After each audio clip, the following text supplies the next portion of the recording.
I want to tell you about a new podcast called Amuse News. Publishing multiple days a week, Amuse News is your source for food news, interviews from around the food world, and more. On the show, we'll be engaging with food storytellers, from chefs to advocates to people working in the field, and many more. Find Amuse News wherever you get your podcasts. Amuse News is a destination for everyone who's looking for a new, insightful look into the world of food.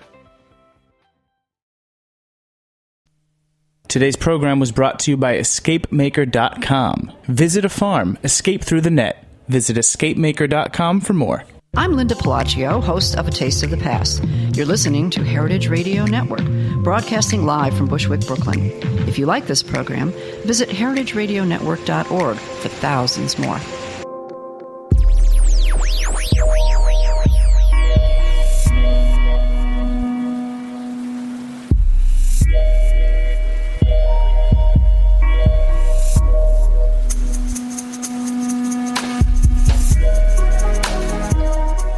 All right. Thank you so much for tuning in to another episode of The Farm Report on the Heritage Radio Network.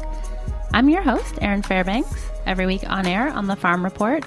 This fall, we are exploring kind of the numbers behind the food production in the U.S. and beyond. Off air, I'm the executive director of the Heritage Radio Network, and in that role, I have to encourage you to pop on over to www.heritageradionetwork.org. Check out our Fancy Pants new website. Would love to hear what you think and what you like, what you don't like. Comments are all appreciated. You can hit us at info@heritageradionetwork.org. Today, we are talking about a topic very near and dear to my heart, goats. 5 years ago, we, at Heritage Foods USA, an organization I spend 1 day a week working for every Tuesday, we started a program called No Goat Left Behind. And the idea behind the program was pretty simple. We were seeing, because of Ann Saxelby, who runs Saxelby Cheesemongers, a wonderful cheese company that focused on cheeses of North America, farmstead cheeses of North America, a real rise in farmstead goat cheeses and fine dining menus across the city and the region. And over dinner one night, Ann and Patrick got to talking and had a moment where they were like, to make cheese, you need milk. And to get milk, the animals need to be pregnant. And goats usually have twins. And half of those animals are usually male, and you can't milk a male. So what was happening to all these male goats on dairy farms and goat farms around the Northeast? And so basically, with nothing more than that, I set out to figure out the rest of the story, and it led me down a path of learning a ton about goat and goat farming, and working with about 50 chefs here in the city to bring goat to the fine dining table once again. And I'm really excited to share that it's our 5th anniversary this year, and the project is going stronger than ever. And today we're joined on the line by one of my favorite producers and a longtime partner in the project, Mark Baustian. Mark, welcome to the show. Hi, Erin. Great to have you on. So Mark runs a farm called Highwood up in Spencer, New York, that we had the pleasure of visiting earlier this summer. And he raises, actually unique to the program, he raises meat goats for us, Boer goats primarily. And they do breed in a little bit of dairy genetics to help with milk production for the kids on the farm. Mark, how did you get into goat farming?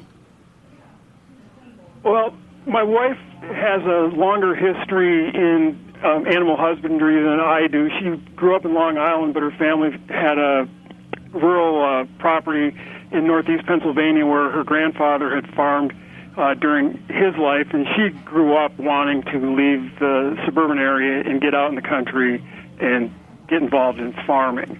And her and I met when I was in Ithaca, and she was already going as a sheep and had some goats.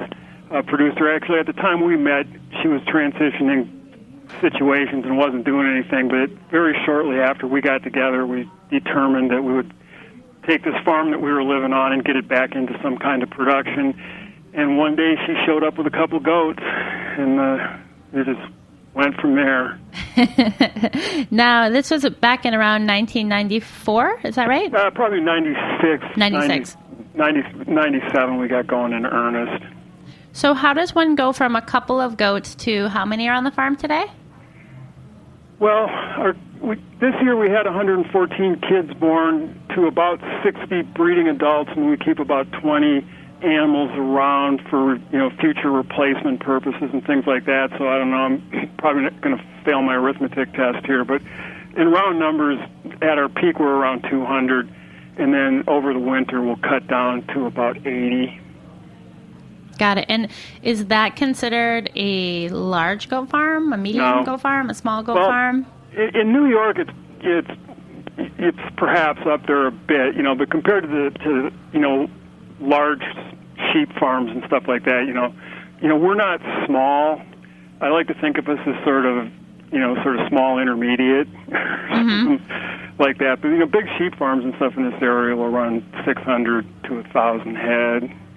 Wow. And so that's a big farm. Yeah. I consider us, because it's my wife works a full-time job, and I have other things that I do in addition to this, although I do spend my time here on the farm and primarily responsible for the day-to-day, work that goes on it.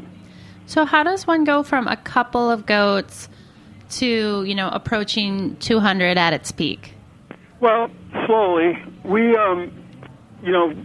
bred the first two that we had, and then we had a few more, and then we started looking around for people that had animals for sale, and we bought in 4 goats that I always refer to as the Gang of 4, and they were good for us, produced a lot of young over the first few years, and then we had an opportunity to buy out a small herd that it was converting from dairy to meat production, so we got their animals when they were mostly about 50% boar, 50% various dairy breeds, and that was really the foundation of the herd. There were 22 animals, as I recall, in that group, and that had us up around 30-ish. And then, we decided every year we would keep animals, to expand up until we felt like we were at a reasonable carrying capacity for both our time and the land that we have. Yeah, that makes a lot of sense. So thinking about that kind of slow growth as you're expanding your herd from season to season, my understanding is that the gestation period for a goat is somewhere around 150 days. That's correct. Can you talk a little bit about kind of like the life cycle of a goat on your farm when you do kind of breeding and kidding and why and how things kind of move on and off the farm? Right. Well, the goats are what they refer to as being seasonally polyestrous, which means that they will cycle on a regular basis, but they only do it for part of the year. And they begin their cycling during the waning sun. So July, August, they're going to start coming into heat. September, October, they're ready to go. And left to their own devices, they have a 5-month gestation period. You would be looking at kidding to occur sometime December, January, during what here in New York are the coldest and least desirable times of the year to be up at 2 in the morning in a cold barn. So in order for us to avoid that, we begin our breeding in November by keeping the bucks separated from the rest of the herd, and then we'll set up our breeding groups sometime around usually the 7th to 15th of November, introduce the bucks into their groups, and then leave them in there for 6 weeks. That takes the does through at least 2 complete cycles, so that anybody that doesn't get bred on the first go-around has a second shot at it before we take the bucks back out. And then, your 150 days from that puts us around the middle to the end of April, and then through May is our kidding time. And at that point, it's, even though you can have cold nights and things like that, it's generally warm enough that if somebody sneaks out of the barn, has their kids outside, they're not going to freeze to death before they can be found. It's comfortable for us because you're up a lot in the night, checking on them, and that works out good. And the other thing that works out good for us about that timing and why we choose to do that is that about the time that the does have kidded, they're right, the grass is ready, and we can move them then directly onto pastures that are adjacent to the barn during the sort of the luscious growth period. So during their peak lactation period, there's the fresh grass is right there ready for them, and we're not feeding purchased and stored hay to the lactating animals. So all those things work out in our view to make that a good time. Yeah. So then the animals, after they're born and they are kind of hanging tight, like how do you kind of determine, is it also like a seasonal determination around when to bring things to slaughter, or is that more of like a market-based decision, and how is that kind of shifted over the years? So, markets are always important in decisions that you make, and historically there was a big market for very young animals around the Christian Easter holidays, and so people who still focus on meeting that market, of course, they have to kid in December, January, raise the kids up for a couple of months, and then they go. And of course, those animals bring a premium on a per pound basis, but they're also very small, so that's just a math problem. But we got into this. Well, can I actually I just want to just lay that out a little bit more for folks. So. When you have, what is essentially a goat that's just a few weeks old, for that kind of holiday market, about what size, are we talking about? Well, I think around 30 pounds. We've never done that, so I personally, these are things that I hear about talking to my wife and other people who've been in this business longer in a more diversified way than I have. But I think something around 30 pounds.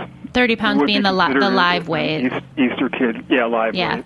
And so in general, I know you're looking at somewhere around a 50% loss from live to hanging weight, but I have to assume when the animals are that young, it's probably, the ratio is probably a little bit different still. I would think. But again, I don't have personal experience with that, but my guess is that they dress at a little bit higher of a percentage.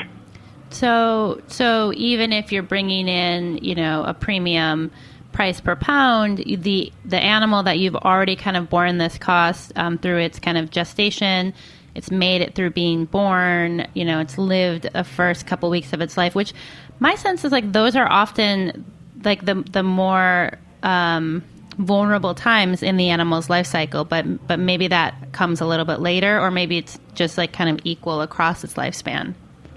I think I missed the word. Did you say vulnerable? Vulnerable, yeah. Well, I mean, it's like when you're thinking about like where to, charge, where risk is coming on in the animal kind of process. I'm just curious. My sense is that like it's like the breeding, the gestation, and the birth are some of the kind of critical control points in that. Well, yes, I would agree. Which is, I guess, like the point I'm kind of driving at is, to me, I think there's always we get a lot of calls through Heritage Foods, more for pigs than for goats, but some for goats, for suckling pigs and smaller animals, and I feel like one of the things I'm always trying to lay out for folks is, why we do or don't do animals at that sizes, but also like why it's so much more, like why the farmer has already like incurred a lot of the risk, that the dollar per pound that you have to charge should be so much higher, because if you just let that animal live a few more months, like the size is going to double if not more. Yeah. Well, I mean it's a dietary preference thing. The people that I believe that drive that Eastern market, have basically been in the United States, like they're European immigrants. And it's cultural. That's what they want. They the animals at that age, are mostly on the doe's milk, perhaps fooling around with, forages and things of that nature. But it's a pale, it's a very pale meat. Like in the cattle world, like you would get with, milk-fed veal. Right. And it's what people want. It's cultural. I mean, it's not my culture, but that's what what I think drives that demand. It's traditional, and and that's what they like. Yeah, no, I mean, and I think that too, like, totally makes sense to me.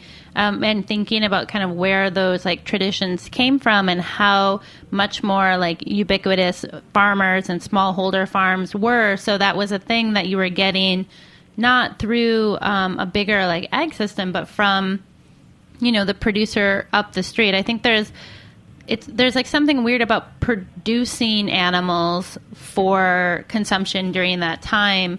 It's a little where like the kind of the farming and the like historical culture and the way farming has been so kind of consolidated and so different here in the U.S. than in a lot of places around the world. But also just as we move forward in modern times, like there's that weird space between kind of culinary culture and the way we produce food in this country. And I think this is like one of those areas that to me always sticks out as like I don't know, just kind of like a space to like really sit with and think about those changes and what we're kind of gaining and losing in that evolution. Mm-hmm. Yeah.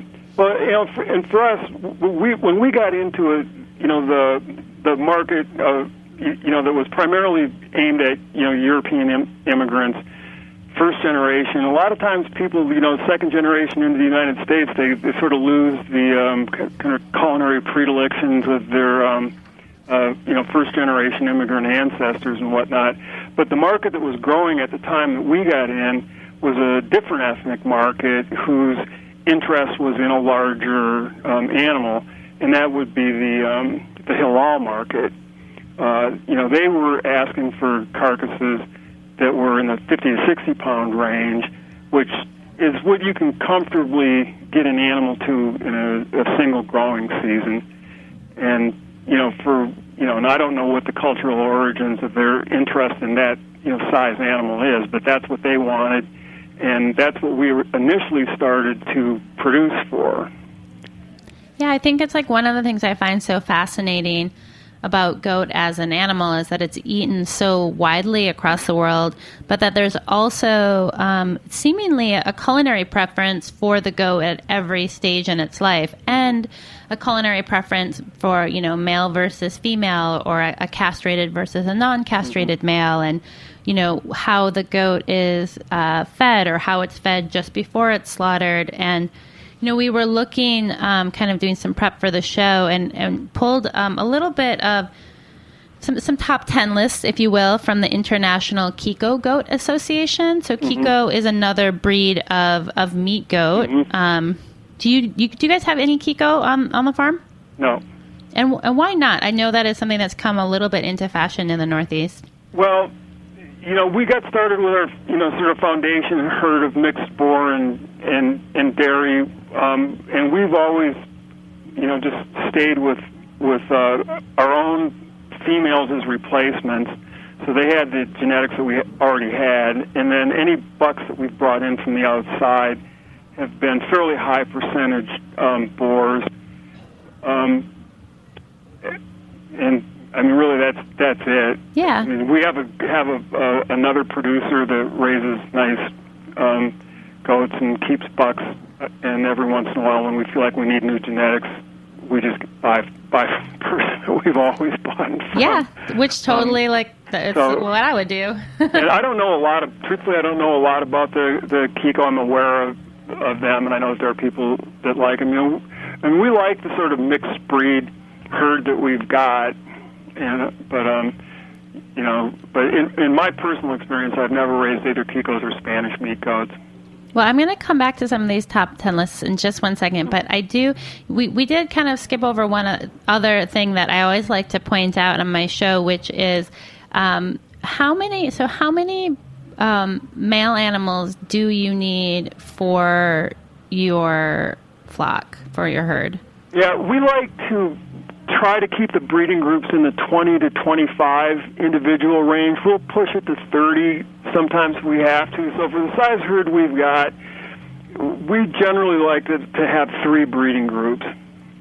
So this year, you know, we'll breed 65 to 75 does, and we'll break them up into 3 groups. And the bigger, you know, more proven and mature, you know, bucks will get a little bit bigger of a group, and then this, you know, well, this year we won't be using anybody that hasn't been used on this farm before, but if we have a youngster, we might give them a slightly smaller group to go with. And we actually have a fourth buck on the farm right now that we won't breed in any meaningful way this year, but he's going to replace somebody next year. I like that, not breeding in a meaningful way. I'm like, you mean they're not getting no dates beforehand? Let him in for a little bit as a cleanup buck, but yeah. So kind of to break that down, so we're talking about one male to around 20, 25 female. Yeah, we've gone as high as 30, but that's the thing about males. I feel males on a farm, it's nice work if you can get it. Yeah. Not a lot of positions open. Well, one of the things, so I brought up the Kiko because I wanted to let folks know where we were pulling these consumption information from, and they're looking at goat consumption overall, not necessarily just Kiko goats, but looking at the top 10 countries that are the world's largest goat meat producers.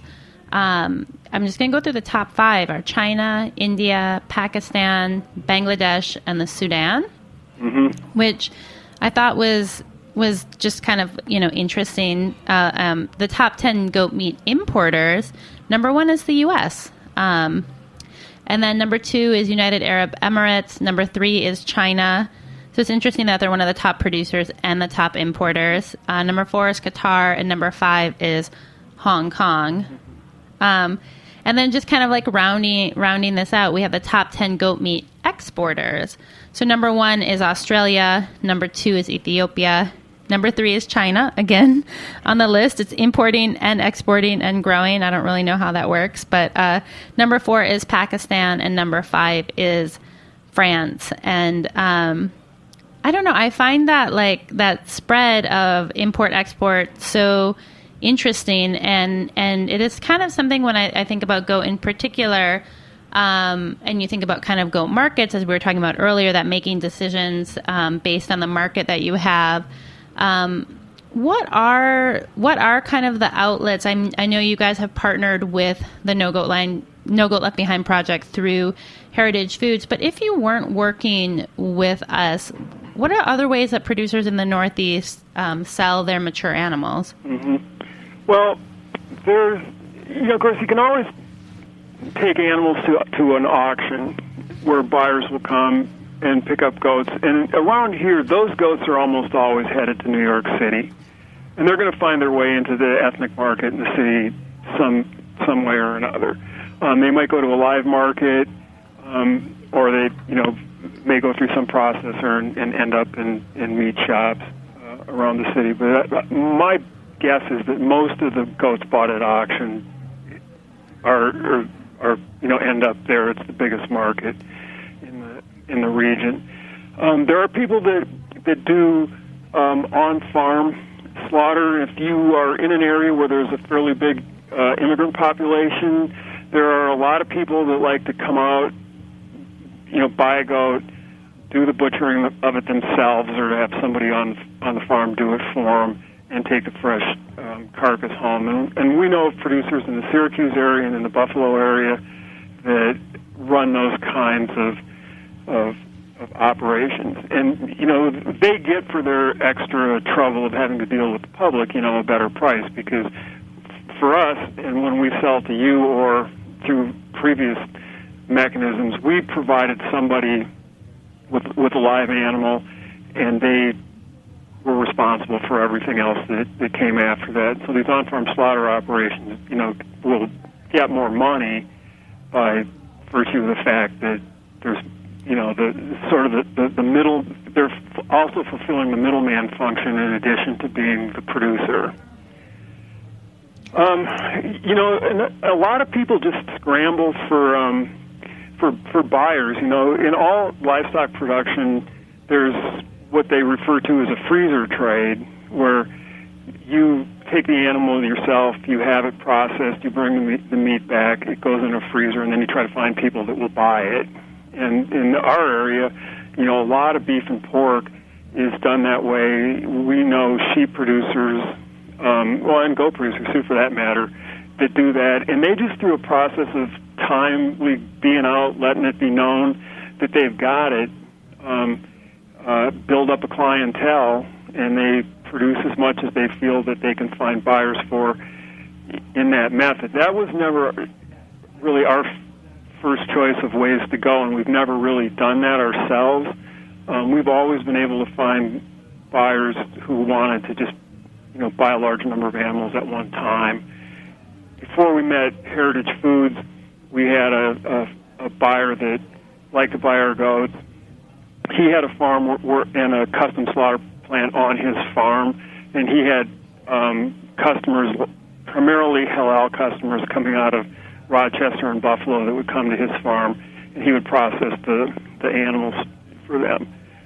And then, for the last 5 years, Heritage has been by far and away our largest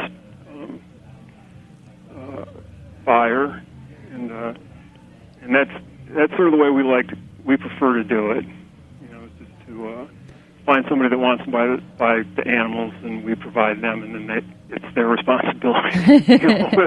Yeah, sure, with the rest of it. But I think the risk in there is that you're also like that whole chunk of your business is really tied to another business that you don't control. So I think there's the kind of like control trade-offs that can happen in that space. And farming's a risky business. Yeah. Every year you worry about. There's a lot of things to worry about. So not that I think you have to worry about that, but I do want to point out that like those kind of like relationships, when things change, or stuff, that's you're kind of like always hedging your bets and what works for your business and your farm. And it's interesting to me kind of looking at the U.S. goat market and really thinking about this project. I feel like it's such a great kind of microcosm to explore like what's happening in the livestock space and how that's different in different parts of the country and different parts of the world. I mean, the top 3 states for kind of goat inventory and product sales in the U.S., number 1 is Texas, number 2 is California, number 3 is Missouri. But we have, did in the last census, in the 2012 ag census, see a decrease of the number of goats in the U.S., down 17%. Yeah. Some of that, likely, I don't know this for a fact, but, the drought that they had in Texas a few years ago had a big impact on the goat market in general, because back in the day, goats used to come up from Texas, in large numbers to the big, auction places like New Holland and stuff like that. And I know that during that period where they had such a terrible drought down there for many years, the producers cut their numbers way back. And as a result, it was very good for prices for producers from other areas right. who stepped into, to fill that void. And I believe that goat currently is still a bit in short supply. Yeah, well, right now prices are pretty strong. And like kind of on the other end of that, like pulling again from the Cornell University, they did a study called An Overview of the Goat Meat Market, and this is from 2012. But the import of goat continues to increase. So, in 1991, we were importing about 1,700 metric tons. In 2003, that had increased to like 8,500 metric tons. And then in 2011, it was almost 1,600 metric tons. So you're seeing, the amount being produced impacted by, as you pointed out, potentially weather, reducing number of farms, but you're also seeing a really significant increase in imports. Mm-hmm. And I was surprised to learn that actually 97% of goat meat imported in the U.S. comes from Australia. Yeah. I didn't realize it was so tied to. I knew it was a lot. I didn't know it was that much. Yeah, I didn't know that either. But of course, Australia has always been a really big sheep importer to the U.S. as well, and well, you're seeing too. They've got an established mechanism of moving animal meat from Australia to the United States. And I guess I'm not surprised that given that their goat production numbers, that they're importing a lot here. I think it's interesting. I feel like in this space, we're like often really tied to what's happening in Australia. I know like their drought back in like 2007, 2008 had a huge impact on milk prices for farmers here in the U.S. And I guess I only kind of bring these things up to, hammer down on the point that we're really living in a global environment now when it comes to food, that even the choices that are being made on a fairly small to intermediate farm like yours are being impacted by all these other outside forces, completely like out of kind of your control, but really shifting the wind into kind of what the options for your business are. Yeah.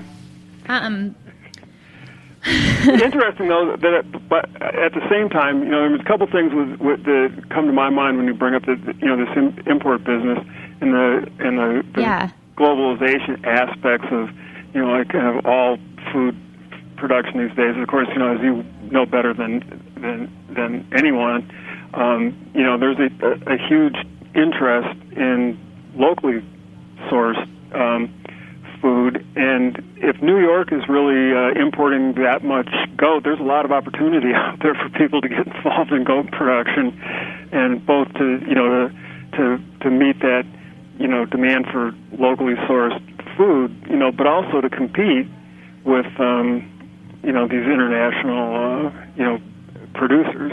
Yeah, well, and I think it too. I mean, it's like interesting that you bring up that the competition, and I think that's something I feel like I really see more, just because I work with the pigs, year round, is really getting to see the difference in the infrastructure between the Midwest and the Northeast. And when you think about the breeding stock that's available, the skill and the history of the farmers, the kind of skill and the equipment of the abattoirs that they get to work with, and then the kind of cold chain of the people who are going to do kind of the delivery and distribution. There's so many factors that have to be working well to be competitive with what's coming in from outside. So, I mean, I definitely echo you that there's a lot of opportunity, but I feel like the need is for there's a whole kind of vertical space that needs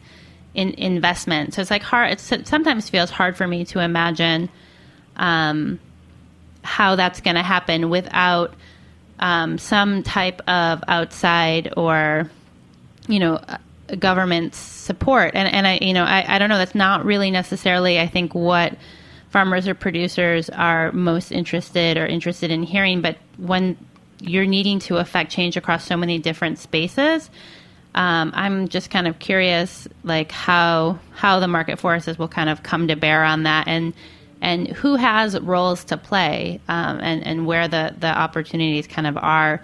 Definitely lots of knotty kind of problems and things to work on. Go ahead. No, I was going to say that, obviously an important thing is for the market to expand, and hats off to Heritage Radio Network for all the good programming you guys do on food and interesting foods and good food and slow food and all that. More and more, we're finding that if we can put goat meat out in front of people, they like it. Traditionally, it was sold to people who had a cultural attachment to it, but more and more, people who don't are discovering that they like it. We have two other minor outlets compared to the arrangements that we have to provide heritage foods. Is that there's a restaurant locally that regularly serves goat that they buy from us. So about once a month, I provide them, with a carcass, and the chef there does all sorts of amazing things with that.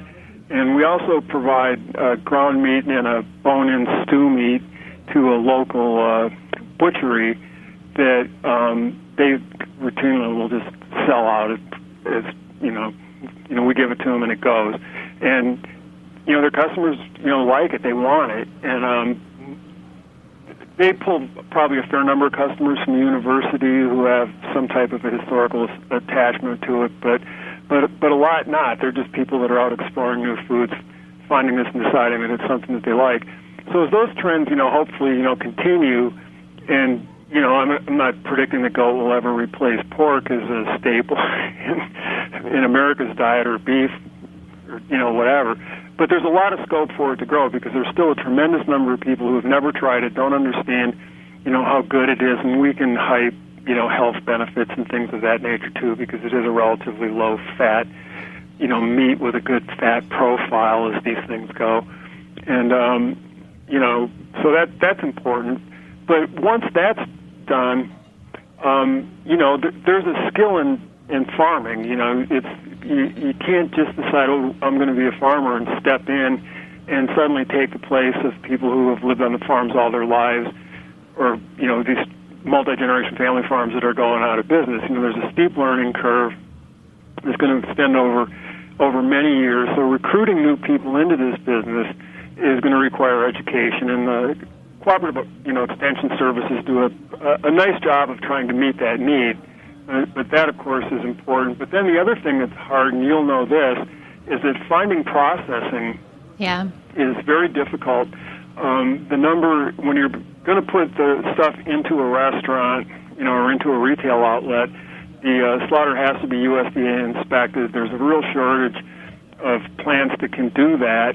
They're mostly, really booked up and, hard to get into. And you think, well, I'd like to expand my production by, say 25 head a year. And then you're going, but can I get slaughter dates for 25 more animals during the course of the year, or at the time when I need them? Because that's a shortage. And I went to a meeting to look into the possibility of trying to get a new slaughter facility in our area. And it was mostly farmers that were there. And while everybody pretty much agreed that, that would be nice, starting up businesses of that type isn't what they do. They're farmers. Right. They're not, that's just not their thing. So then you go, well, where's the money going to come from? Yep. And it's ironic to me that all these farmers, and we live in a relatively conservative area, so all they could talk about was if the government could give them money to do it. And, it may be the case that because there is a fairly high investment that kind of thing will be needed. But that whole area of getting adequate processing to serve an expanded production is difficult, and it's going to remain difficult into the foreseeable future, I believe. Yeah, I mean, it's a real kind of critical control point. And well, we are unfortunately coming to the end of our time here. Mark, it's always great to get a chance to connect with you. And I know that if you're located here in New York City, you can definitely get to taste some of Mark and Luce's wonderful goat at a number of restaurants across the city. But we also, I believe, through Heritage Foods, will have it available via mail order. So you can check the site for a list of restaurants or to order yourself some goat. And then if you're up in the Ithaca area, is there a spot you want to send them to? Well, in Ithaca, there's a butcher called the Piggery, which will typically have goat meat that we provide in. We like that. And then there's a really nice little tapas bar just off the Ithaca Commons in downtown called Just a Taste. And their food across the board is good, and typically she'll have some goat item on the menu. Yeah, ask for the goat. Awesome. Ask for the goat. Well, Mark, thank you so much. I really appreciate you taking some time out of your day to share some of your insights with us. Hang tight, folks. We are going to take a short station break, and when we come back, it's time for the Escape Maker segment. We'll be on the line with Beth Linsky of Beth's Farm Kitchen. It's going to be a jam. Hang tight.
Visit a farm. Log on to escapemaker.com for more ideas on local weekend getaways and day trips, including orchards, farms, and wineries.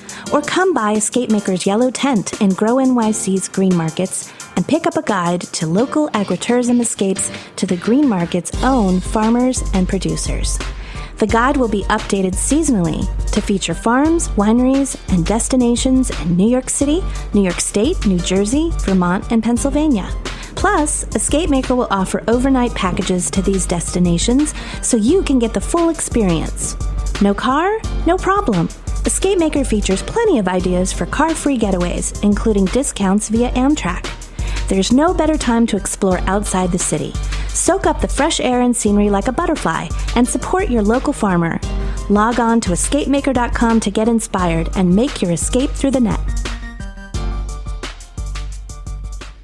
Okay, we are back. Thank you for tuning in to the Farm Report.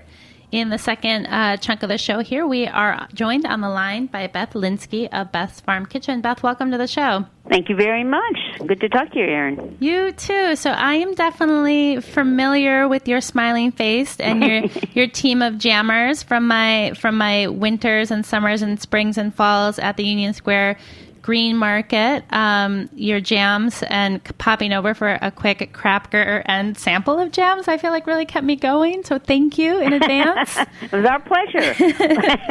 We like that sampling routine. You're like, yeah, you're not alone in that. I was so you got your team is located up in Columbia County. I was so impressed to see from your website, and these are 2013 numbers, that you guys used over 39,000 pounds of New York State fruit and veg in the year of 2013. That's crazy. Yeah, we freeze everything in season, so we can make jam all year long, and we also sell the fruit too. So it's some people like People's Pops needs local fruit, so they can buy from us.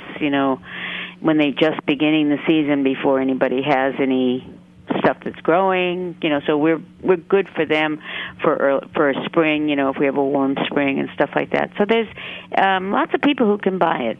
Well, so what's so great, and I definitely recommend everyone visiting the site and checking this out, because not only do they give the full kind of poundage, but they also break it down by category. And it looked to me like blueberry was kind of leading the pack, almost or just over, I think, 7,000 pounds of blueberries. I'm just trying to imagine in my head what that much blueberries looks like. Can you orient us?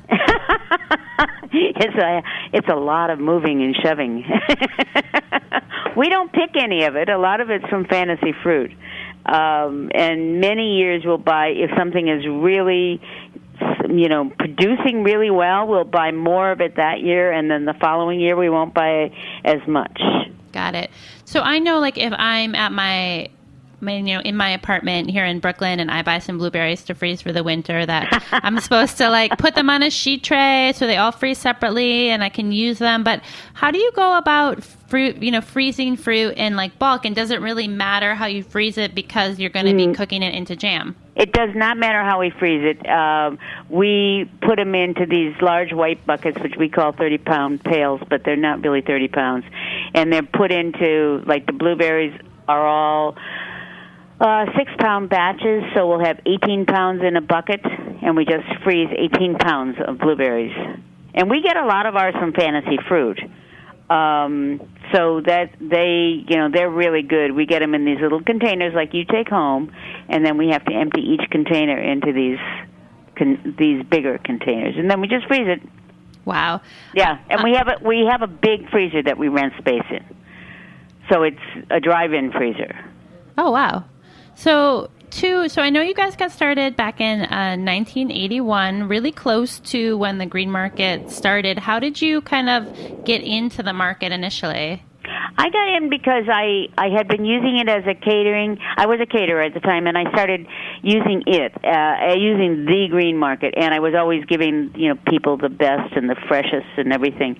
So it was fun to be doing corporate catering. But anyway, the tax laws changed, and I was not going to have those corporate jobs anymore.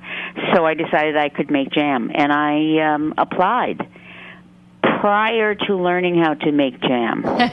You're just like, I'm going to do this. There was no City Harvest or any of those kind of food rescues in those days, so that there was extra fruit at the end of the day, and I was able to buy it. Oh, and so I you got it like started. Yeah, you got like good deals because the farmers were like, rather than packing it on their truck, they're like, all right, yeah, well, Beth will not give only you a rather price. than packing it on their truck, they would go home and feed it to the pigs. I hate to see good fruit go do that. Yeah, no. I like pigs, but you know. But come on.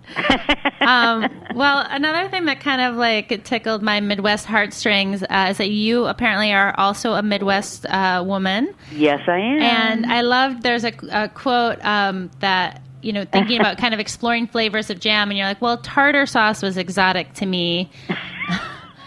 But now you guys have 90 jam varieties.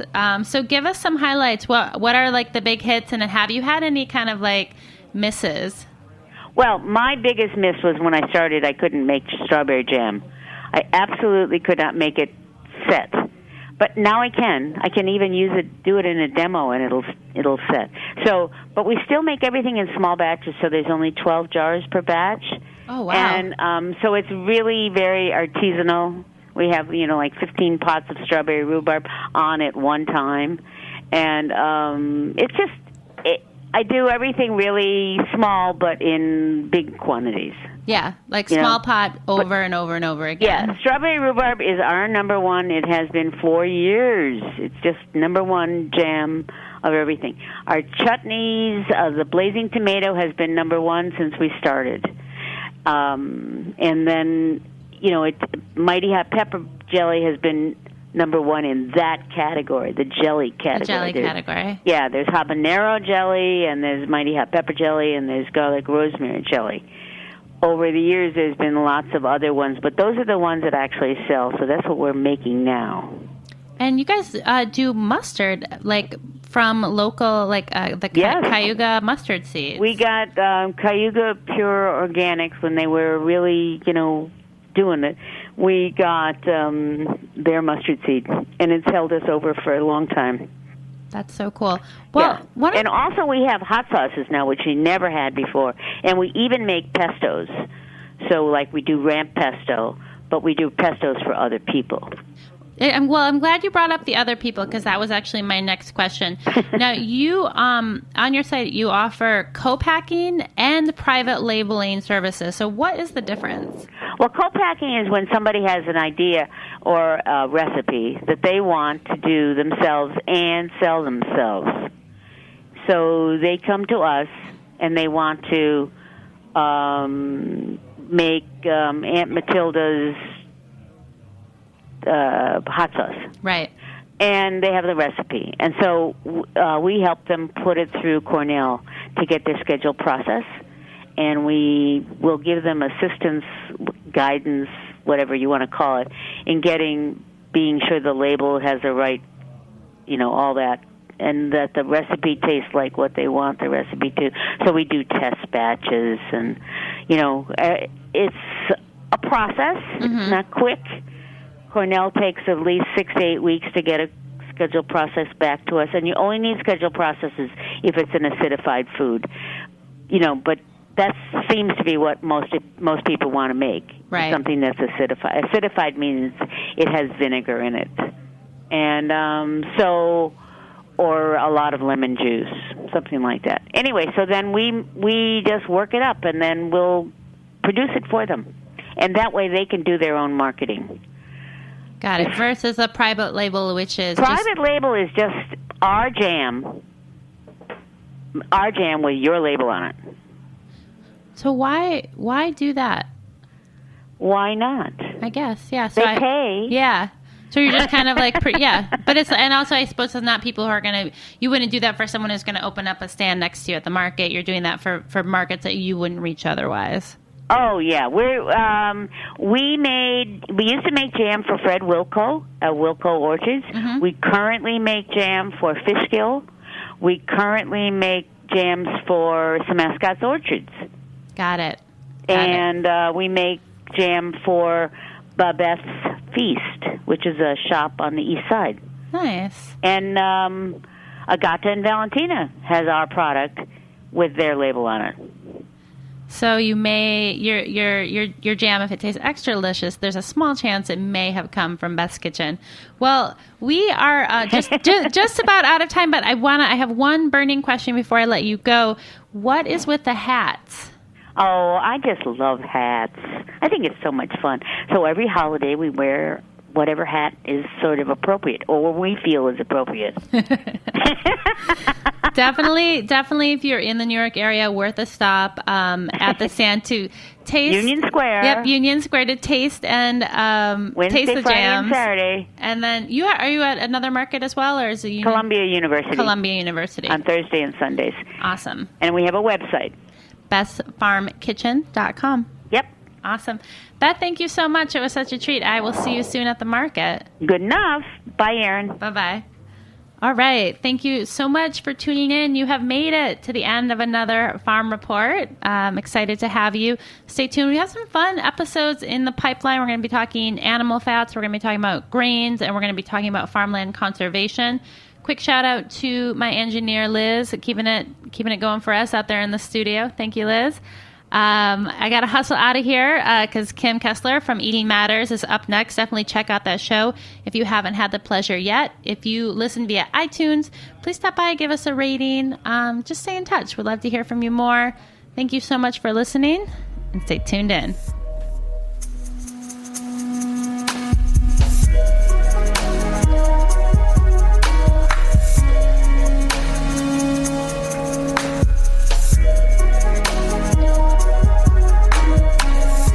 Thanks for listening to this program on heritageradionetwork.org. You can find all of our archive programs on our website or as podcasts in the iTunes store by searching Heritage Radio Network. You can like us on Facebook and follow us on Twitter at heritage_radio. You can email us questions anytime at info@heritageradionetwork.org. Heritage Radio Network is a 501c3 non-profit. To donate and become a member, visit our website today. Thanks for listening.